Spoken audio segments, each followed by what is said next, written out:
All attendees are in listen-only mode. Hello, everyone, and welcome to our most recent webinar, Social Media Trends of 2016. Welcome back if you've just come back from holidays. My name is Gareth Kidd, and I'm going to take you through the content for today. Just as a quick little bit of an understanding, if you have any questions as we go through, feel free to throw us those questions in the question panel on the right there in the GoToWebinar, or you can hit us up with a tweet. Just use the hashtag Isentia courses so that we can see that as we go through. So today we're going to be looking at some of the trends for 2016. And as we go through, I'm actually going to have a little bit of a special guest. I'm going to introduce him now. So I've got Richard Spencer here. Richard, do you mind if you just introduce yourself to those listening in their offices at the moment? Yeah, thanks for having me, Gareth. I'm the head of digital here at Isentia 2 Social. My role effectively is my role today is to be soothsayer and Nostradamus-esque kind of social media type. But my day-to-day job is effectively helping the organisation understand more about social and digital communications and how that can be applied to a range of different industries and categories and sectors. Fantastic. And as my boss, I guess you call it, and the person who recruited me, I guess you're just as good at recruitment strategies for... Yeah, no, my apologies to all concerned for that. That's clearly, you can put that down to me. That's wonderful. As I mentioned, probably been insulted in front of the most people ever now. Thank you very much. So before we jump into looking at 2016, I guess you always look back at the year that was. First off, from my point of view, I'd like to say thanks to anyone who's either attended these webinars in 2015 or attended our workshops. It's been a lot of fun having people in the sessions learning about social media, etc. But I guess looking at 2015, there was an awful lot that happened last year. Facebook, despite a lot of people getting concerns that it's are people still flogging to that network, they hit 1 billion people as a daily active users, which is obviously outstanding from their point of view. So it's still a great platform if your audience is there. Instagram was going from strength to strength. They released self-service advertising, which for those Instagram users on the call, I guess it's a very interesting aspect because you see a little bit more content coming through from organizations in particular. And it's, as we know, quite a good platform when it comes to engagement. In 2015, live streaming really took a bit of the fall. We had Periscope and Meerkat hit early last year, and for those of us who have utilised it, it's a very interesting platform, being able to live stream our content, show our audiences, whether it's behind the scenes, broadcasting events, etc. A very interesting aspect, as well as obviously video went from strength to strength. Facebook's reporting 8 billion video views a day, so it's really right up there at the moment by the content they're pushing out. So video was an absolute mammoth one last year, but we're all here on the call today to listen to 2016 and the trends that we see coming up, or more specifically, not putting you in the hot seat, but Richard Spencer's views on the trends of 2016. So I guess for those of us who have come back from work into the early new year, and for some of you, if you're still chugging along with your New Year's resolutions, I guess today is the time to look at your social media New Year's resolutions and possibly look at some of the trends that we can begin to build our platform and build our strategy around in 2016. So we'll get kicked into it. So we'll look at the first trend of 2016, and we've got the trend being news is the new battleground. So Richard, if you'd like to take us through what you're talking about here. Happy to. Let's not call them trends though. So realistically, what we're doing this within the context of this early in a year is looking at predictions rather than trends. Now we can take a bit of a feel for what we've seen from the back end of last year, but really this is that kind of bit of a punt, bit of a shot in the dark as what we would see being more important as we go through the course of the rest of 2016, and I guess an opportunity to maybe think ahead, strategize a little bit, and kind of get our heads around how that may or may not play from an engagement or from an active day-to-day tactical perspective. News. Having said all that, news will absolutely be the battleground. I think this is a pretty safe prediction, not just within the context of social media, so not just from a platform perspective, but also from a device perspective, and also in terms of kind of how traditional news disseminating organisations will begin to kind of look for traffic. And I think we can be pretty confident that that's a trend that we did see in 2015, that as a prediction will gather pace as we go through into 2016. I think there are a couple of different things about that. The way that news gathering organisations are using social and digital communications, the way that individual journalists are using and interacting with social and digital communications, the platforms themselves, and then the devices in terms of how those organisations are seeking to use news and news dissemination as a way of actually gathering more eyeballs, more traffic, more time on site, and effectively looking to news to kind of help push their own agendas, for want of a better way of describing that. I might start with journos on the basis that they tend to, or seemingly they tend to approach social media differently to the way they would approach other media. Very specifically within the context of the slide you can see on screen there, they are, according to a survey from ING, distinctly less likely to check their facts when they're posting something to social than they would be to other formats, whether they be print or broadcast. And I think what's most interesting about that, from the perspective of the communicator, is the premise that speed and or first is better and more important than accurate. And I think empirically we can see that quite, and we can see it with a range of different stories, different case examples here in Australia, that being first to market and then tightening the story and then affecting that story and moving, then shifting that within context of how it develops across print, across broadcast, and then across online channels, is an acceptable form of reporting a story. So, getting out first, being first to market, getting your tweet, whether that's from you or from a masthead, into market before anybody else is more important than anything else. And I think as communicators, we need to factor that in significantly, that speed to market from a social media perspective is absolutely paramount. We saw a great example of that with the BBC last year, didn't we? With the particular journo who overheard a conversation about people updating some information about the Queen being hospitalised, and she tweeted out that the Queen was dead. And unfortunately, she obviously bore the brunt of it, trying to be, as you so eloquently said, first to market, the first one to break that news. And obviously, it was a completely unconfirmed report. The Queen is still very much alive, even here in 2016. And so it was a great example of that desire to get on social media before anyone else is, and really hit that breaking news. Yeah, and I think that's a good point you make, that Gath, that news breaks in social media, and news does not break anywhere else. I mean, fundamentally, it breaks on social, and it is improved upon through online channels. It is commented on through print and broadcast, but it is fundamentally it breaks on social media. And then what's really interesting about that is that where traffic is referred to news websites, and this is an analysis of the 50 largest news websites in the world, huge swathes of that traffic are actually referred from those breaking news cycles. And in this case, as you can see, hugely from Facebook. So the May to July quarter, or the 3 months of May to July last year, were the first time on a tracking basis that any alternative to Google has kind of topped the referral in terms of traffic to major news websites.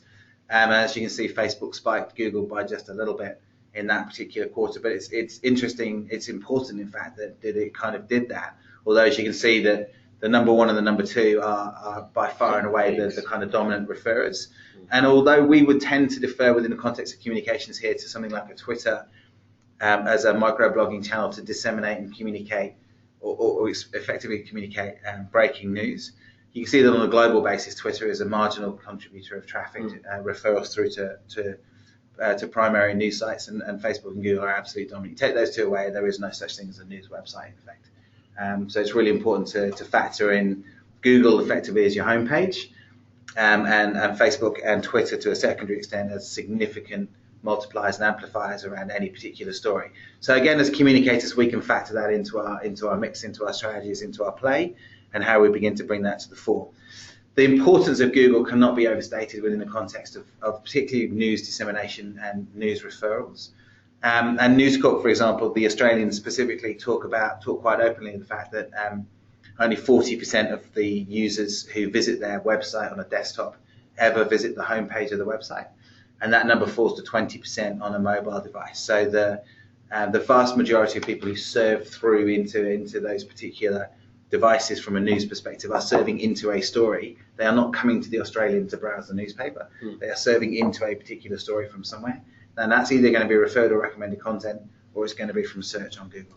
I feel you've undone me then, because I've actually got that written down in my notes as one of the questions for you. So you've unfurled me a bit there. But considering that Twitter is so widely used from a journalistic point of view, especially here in Australia, why is it so much higher on Facebook? Is it just the amount of content that's going on Facebook, or is it obviously the amount of users? I think it's probably a bit of certainly users, and I'll touch a bit more on Twitter as we go through predictions, because Twitter Twitter 2.0 is one of the later predictions, which is probably stealing from your notes again there. No worries.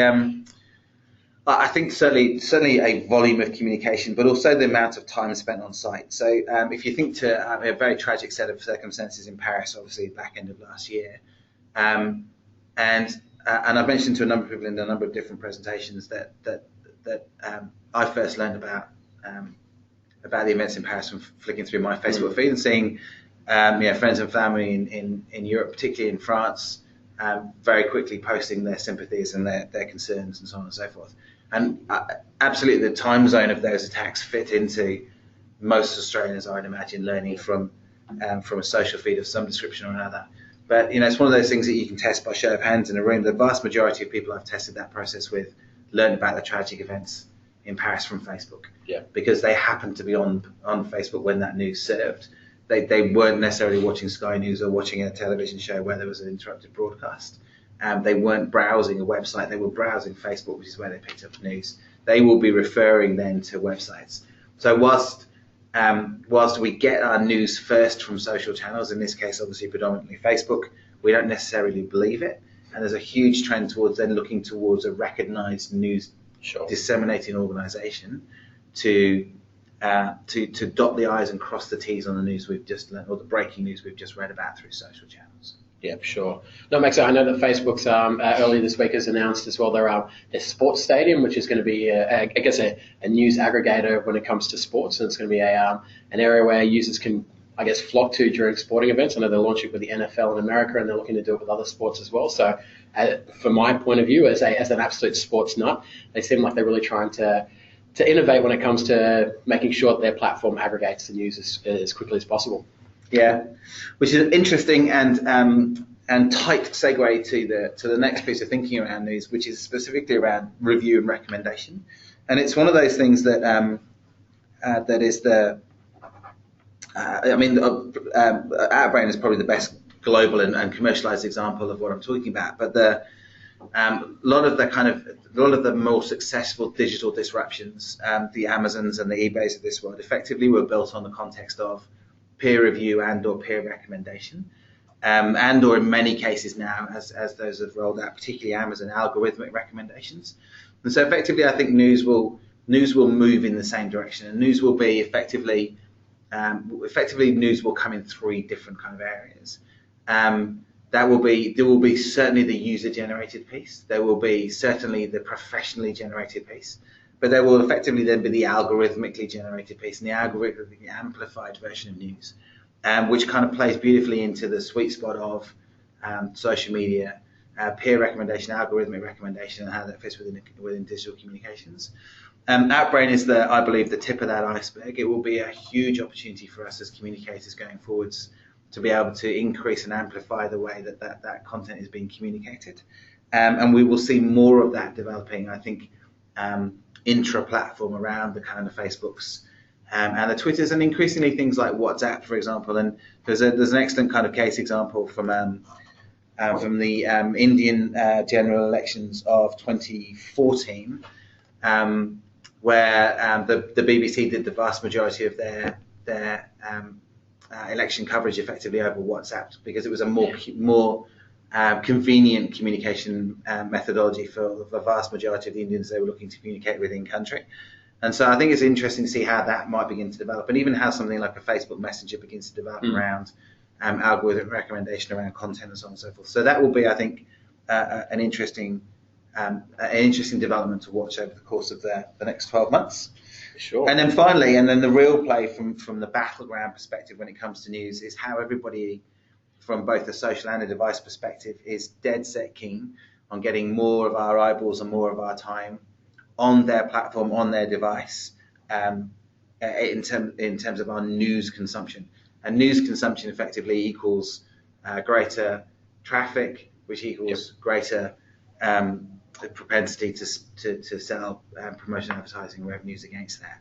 And you see in the case of Instant Articles, which is probably the granddaddy of them all now, because it's got to be nearly a year old, maybe more, that you've got revenue sharing and traffic sharing deals between recognised global publishers and a Facebook, who's obviously the new entrant on the block.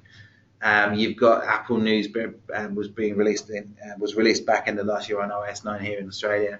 You've got YouTube playing with One News has been around for donkeys, which is their recognised distribution channel for formal news gathering organisations. But Newswire through Storyful is a relatively new user-generated content distribution channel around news specifically. WhatsApp are playing, Twitter are playing through Moments. So everybody's wanting to get more than their fair share of the news pie, if that makes sense. Yeah. Looking to work either with users or with algorithmic generation, or in the case of the Facebooks of this world, looking to create partnerships and revenue sharing partnerships with traditional news disseminators to see how everybody can kind of grab more than their fair share of that traffic. Sure. I think it's very interesting that 1-year-old makes you a granddaddy in the social media terms. I think you have to work out things like doggy years and see what the correlation is. So the next one we've got here is quality over quantity. So talk us through this one, Rich. The problem, and I think again it's a pretty safe prediction. If I'm honest, I think we're already seeing this dynamic that the volume of content produced and disseminated through social media is not as important as the quality of that content. And as it becomes more and more prevalent for the social networks to be charging organizations to disseminate content rather than expecting that to happen for free, we as organizations, we as content producers are going to spend more time producing better quality content, because nobody wants to spend money amplifying this kind of post. And they're banal, they're pointless, they always have been. You see them all day. If you jumped onto your feed now, you'd see half a dozen of these, not necessarily including the genius that is peanuts. But I'm not going to spend real money, let alone peanuts, to promote this kind of post, quite frankly. But where better quality content leads to better quality engagement, which leads to referral, or leads to an ROI of some description, the quality of that content is important, because I'm going to have to spend more and more money to disseminate content. If it's of this nature, if it's the Happy Friday, Happy Monday, Happy Hump Day content, or the ilk, I'm going to have to, every dollar I spend is going to, or every view I receive is going to have to be paid for.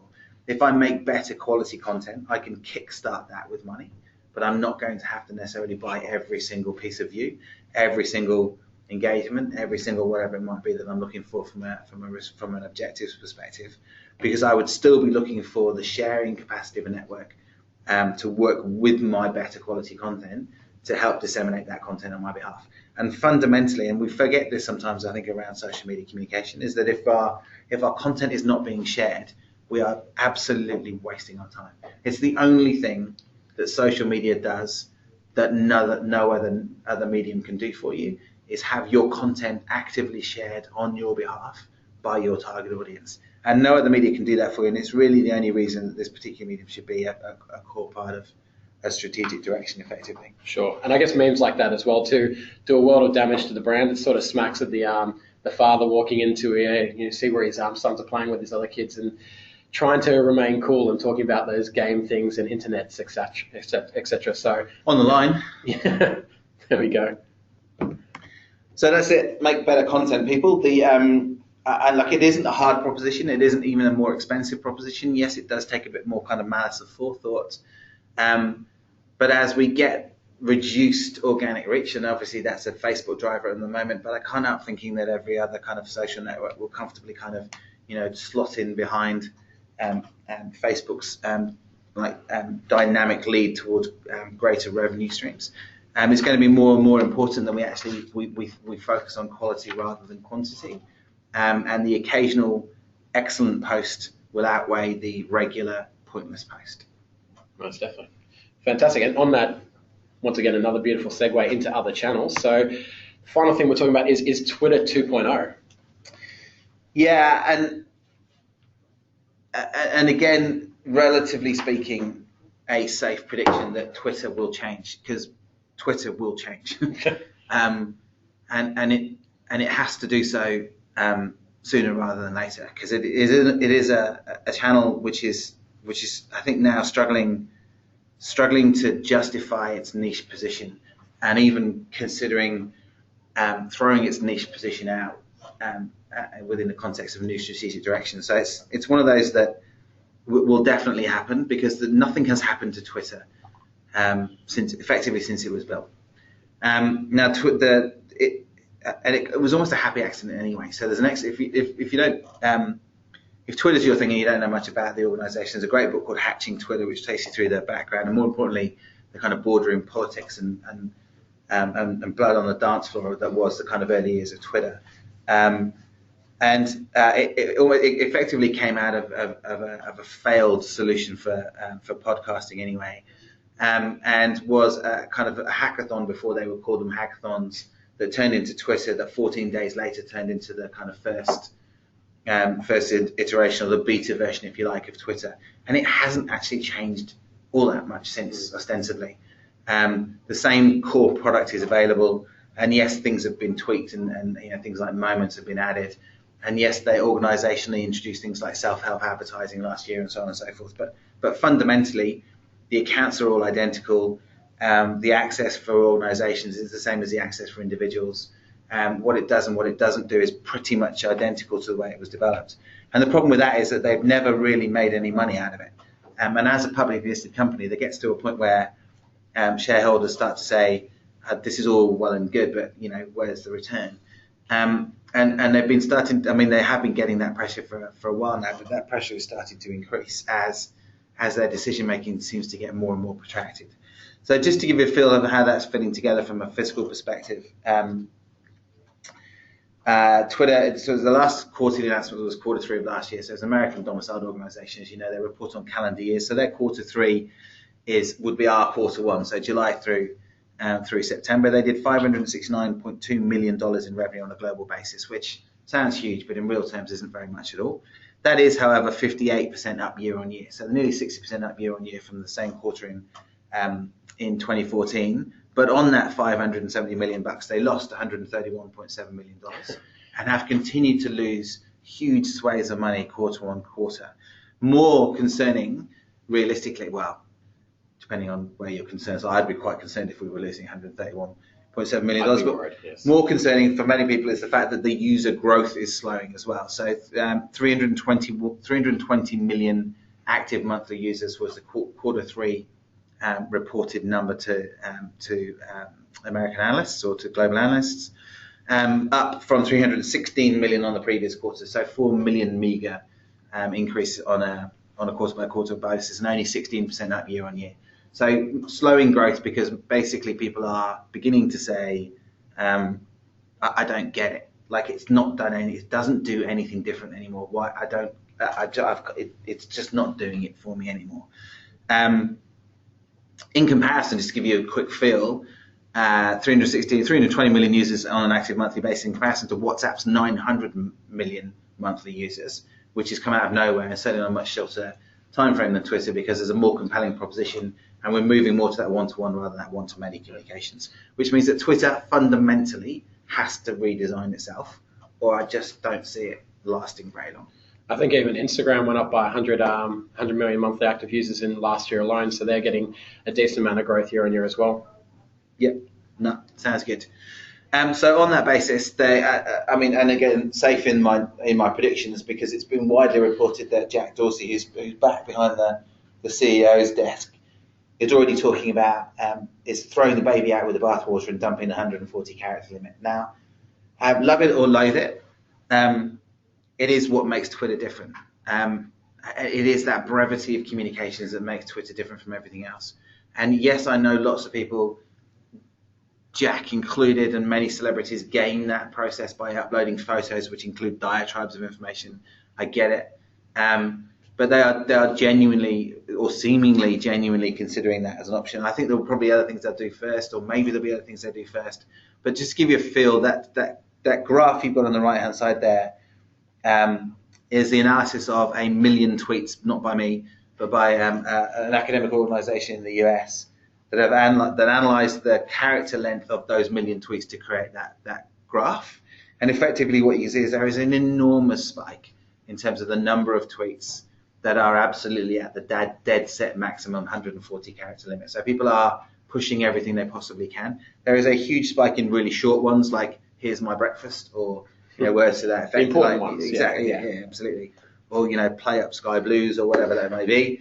But then I guess the thinking behind this is that if people are pushing the maximum of 140, could they do more if we give them more space? Now, yes, maybe not, but it starts to then play into the same kind of space that other people are thinking about. I think they would also think about other things. And whilst none of these are particularly groundbreaking, I think they may well change the character limit, but I also think that Twitter need to think about, more seriously thinking about Twitter 2.0, including a massive play into live video, because nobody's really doing that particularly well. And the live and instantaneous and instant gratification medium that is Twitter plays nicely into the context of streaming or live video. I think they need to think about group conversations to start to combat things like a WhatsApp. I think they need to think about private hangout style approaches that allow people to do different things within the context of Twitter. Yes, have your say to the whole world if that's why you want to do it, but also begin to think about how you can go from not just broadcast or one-to-many communications, but combat WhatsApp or the WeChats of the world at their own game by looking at group conversations or one-to-one communications outside of the DM. I think fundamentally they need to look at the product at a core level and think about how they might differentiate Twitter for organizational use versus Twitter for individual use. And if you think about how Facebook did that a few years ago now by creating pages versus profiles, and I appreciate a lot of that was around kind of securitization of individuals' personal information. But the ability for organizations to use that whole thing differently and to be more corporate about their use of a particular social channel, I think is an easier concept for many organizations and executives within organizations to get their head around. Whereas Twitter is Twitter. You use it or you don't. You get the same basic access and the same basic materials as everybody else. I think their advertising products are pretty poor. And I think that whilst they work in some areas, they don't work for everybody. Their targeting is obviously naturally limited by what they're asking and or therefore what people are talking about. But I think arguably they can think about how if they start to introduce other elements within that, not least things like live video or group communications, they can get into customer service, they can get tighter into how they would charge for that. They can look at how they might communicate and broadcast live events that people would actually pay for the streaming thereof. So I think there are better opportunities there within the context of monetization. And direct targeting feels like it's an opportunity to how you can actually maybe start to DM on a paid for basis as well. And be a bit tighter around how that fits together. And I'm sure this and many, many other alternatives are being kicked around by Twitter in head office, because I'm assuming, given the state of play and the money they're losing, they're running a kind of let's see how we disrupt ourselves kind of internalized strategy to see what they can come up with, which is where probably things like a 10,000 character limit are coming from. They are spitballing opportunities to kind of change the product and be a bit more aggressive about how they reposition themselves. But I think the safety in the prediction is that Twitter will definitely change in 2016, and what it might do and how it might change I think will be interesting, and then how we react to that as communicators will obviously be important. But yeah, I think I feel fairly safe in my three predictions, being something that as communicators we can strategize for. Definitely. I think with Twitter as well, Jack Dorsey himself tweeted out earlier this year amongst all those rumors you were talking about. And as you mentioned, he even used the image himself to try to beat that character limit. And he talked about the fact that he wanted that text, that content to still be searchable, which is obviously one of the best things about Twitter, and the fact that it's so open, you can get great information about whatever topics it is that you want to research, etc. And so having that text as opposed to images, I think is part of Twitter's lifeblood. But I agree with you. I love the brevity of Twitter. I know my mum would be surprised that I can actually condense any one of my thoughts into 140 characters. I do like to talk occasionally, but yeah, I think the brevity of it is one of the attractions of it. But it'll be very interesting to see where it goes this year. Fantastic. So I guess there are three solid predictions that we can bank on. I love the The quality over content quality as well. I love actually being on Facebook or Twitter or on LinkedIn or on Instagram and actually seeing content that is good and relevant. So it should be a very, very interesting year. So we'll jump now to a couple of questions that we've got that have come through. Feel free to throw any more at us if you're, for those of you listening. So we've got Ben who's thrown one out, which is a bit of a broad one, but where do you see the highest ROI when it comes to advertising on social? G'day Ben. We see the best ROI through Facebook, but then that might be the nature of the organisations we're advertising for as well. But I think the targeting capabilities are tighter than you get anywhere else, and the conversion rates are better. So definitively Facebook from a social media perspective, no question. Fantastic. I know that obviously we've used LinkedIn as well previously. It's quite a bit more expensive, but I guess it depends once again what space you're playing in. It depends what you say. So return on investment is obviously a very individual measure based on what it is your organisation does, and a cost per lead at $1 might be acceptable for some organisations. Cost per lead at $3,000 might be acceptable for others, depending on the nature of what you're selling. So, but equally, all things considered, I'd still suggest Facebook's more likely to deliver a better ROI, certainly for a consumer product. Fantastic. Lee's got one. How will Twitter 2.0, as you put it, integrate with Periscope? Because you mentioned the live video. Yeah. Well, obviously, very well tightly. Yep. Given that they are effectively owned by the same organisation. And I think, well, it's really interesting. So, Steve, for me, one of the most interesting facets about that is content ownership. So, who owns the content? Who has the rights to the content that people are periscoping? So, if it's you in your back room periscoping your musings on life, go for it. That's definitely yours. If it's you at a Justin Bieber concert in the front row, periscoping Bieber, who owns that content? Who owns who has the rights to broadcast that content? Because if you take it to a sporting event, given that that's your obsession, as you've got to point it out, Gareth, and I am periscoping the Olympic 100-meter final, I would be in breach of many different regulations, local laws in many respects, certainly breach of copyright in many others, and arguably for those organisations diminishes the value of the rights I might sell to a CBS or an NBC or an ABC or a Channel 9 or whatever it might be. How that monetizes will be a really interesting proposition. But I think the opportunity to do something more with that technology through a platform like Twitter, which has access to 320 million users, if they don't do it, a WhatsApp or an Instagram will, or a Messenger will, and it will be. We'll be watching, and we like consuming video on our mobile devices, so we'll be doing more of it through somebody's platform. Twitter have the opportunity as well, not their grasp, I guess. Do you see them integrating those two platforms or keeping them as separate brands? Good question. Honestly, I don't know. I don't know, but I would suggest that if it was me, off the top of my head, I would integrate them. Yep. Fantastic. Interesting. Another one that's come through from Steph. Is video still the hot to trot content type for 2016? Yes, absolutely. No doubt about it in my mind. I can't. We love it as communicators. We love it, and more importantly, as users, we love it because it is because it fits our modern lifestyle and our extended use of mobile devices. It fits perfectly to the screen. Quite frankly, the screen quality on my iPhone is probably better than the screen quality on my television at home. I get more content in high def here than I would probably from my television at home. Sure, I use them slightly differently, but I have no qualms about watching extended video and short form video through a mobile device, and neither does most of the rest of the world.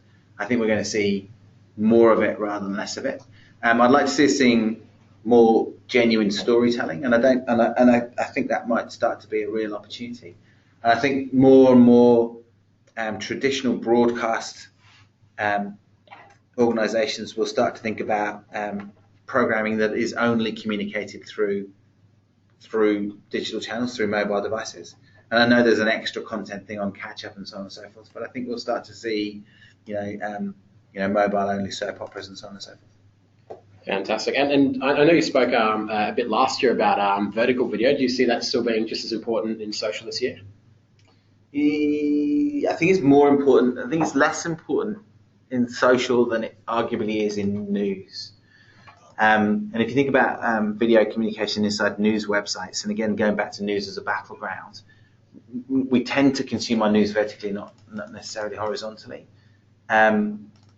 We watch a lot of Facebook video in platform, on timeline, but not as many of us click on it and watch it in a different format. News is slightly different.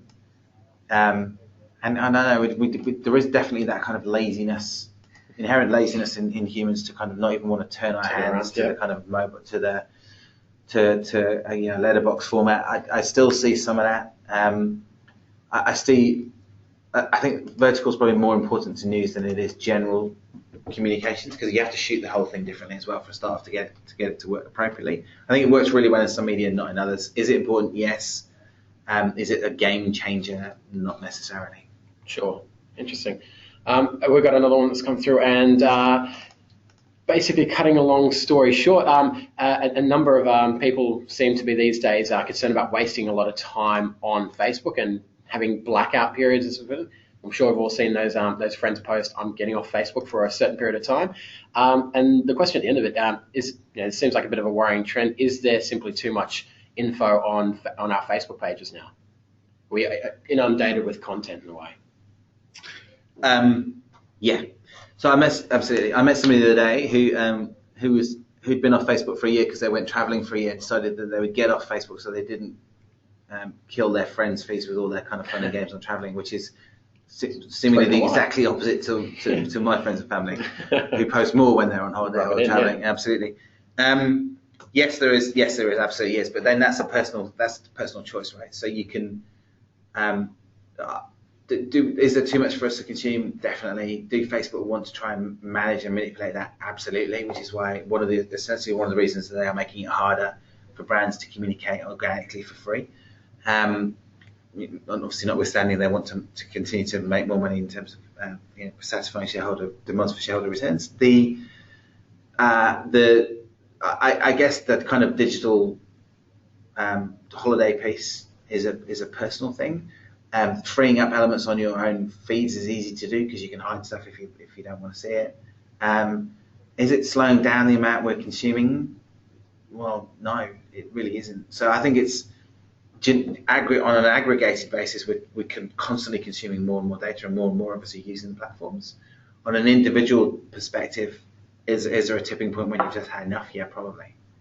And it probably doesn't hurt to have a break from these things sometimes. But yeah, I think I don't think there's any one right or wrong answer. It's going to be a very personal kind of thing. And then the next big thing will come out, and we'll get really excited about that, and we'll jump back on that again. So it's kind of and the swings and roundabouts of it. Absolutely. I think it comes back to what you're saying as well about quality over quantity. I think as better quality content begins to hit more, I think I'm going to throttle the next person that shares a BuzzFeed article on the 57 things that people between the heights of 6'2" and 6'3" would understand. That sort of content, hopefully will begin to die out as people stick to Facebook to see more rich content they actually want to see. Yeah, it'd be more relevant if you got the stuff that people were 5'2" rather than 6'2". Excuse me. And obviously more content about the prowess of the English football sides in World Cups. So, Rich, I'd like to say a quick thank you. It's a very short piece. I'm sure we could whittle that down to an infographic. Rich, thanks so much for joining us. Hope you guys all enjoyed the predictions for this year, and good luck with your social media challenges in 2016. Thank you.